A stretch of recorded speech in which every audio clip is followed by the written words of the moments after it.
da cidade de Campos do Goytacazes, nós percebemos que existe um conjunto de atores que, de forma intencional, busca estimular esse empreendedorismo e essa inovação, para que surjam novas empresas e que haja realmente um desenvolvimento regional.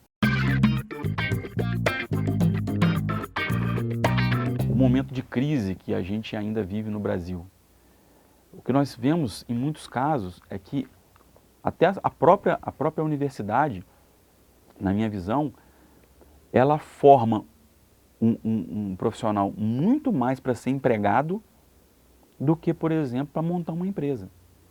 Então, quando você fala de empreendedorismo, quando você fala de startup, você está quebrando um paradigma, você deixa de pensar que aquela pessoa vai ter que ser dependente de emprego. Eu tinha um professor que ele sempre falava isso.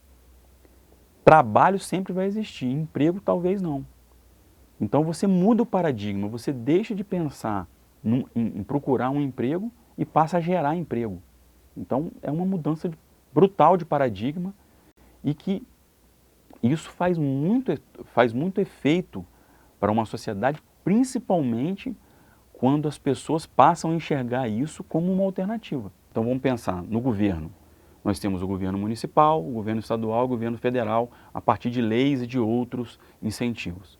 Quando a gente fala universidade, a gente já considera principalmente aqui as universidades que fazem pesquisa ou não, aquelas que também cuidam de formação de mão de obra, que poderia, por exemplo, as empresas juniores e outras ações podem estimular alunos a ingressarem aí nesse movimento. O governo, universidades e as empresas, elas podem ser, por exemplo, empresas que venham a se interessar por esse desenvolvimento. Eu vou dar um exemplo. O Superbom, por exemplo, ele tem um projeto com o Polo de Inovação do IFE, que é a criação de um equipamento que processa, por exemplo, sacolas plásticas.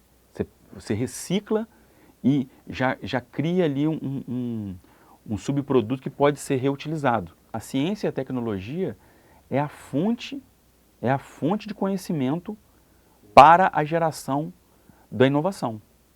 O empreendedorismo é uma outra vertente, que é mais a capacitação mesmo das pessoas para enxergar oportunidades de negócio.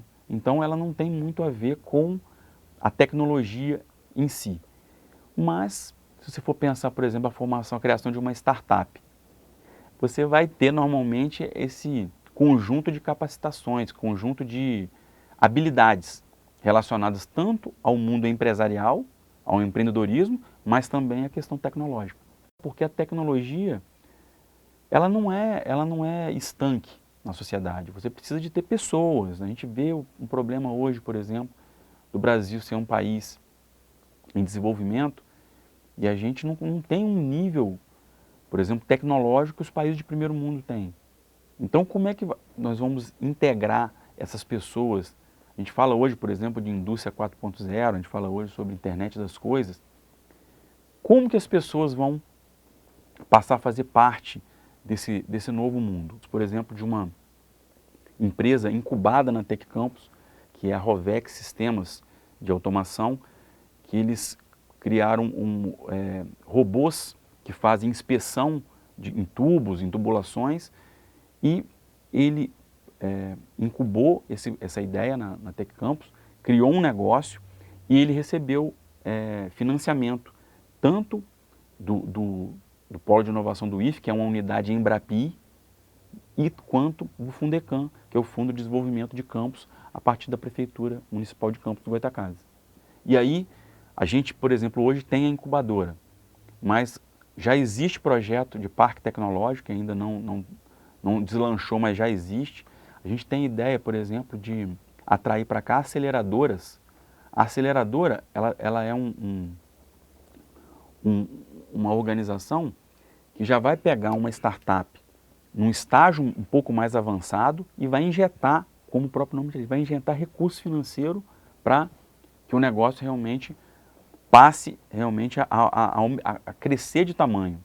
Então você tem um conjunto de de ações que podem ser desenvolvidas, e o que nós estamos pensando nessa pesquisa é justamente identificar aonde que a gente vai ter maior alavancagem e quem são os atores responsáveis para isso.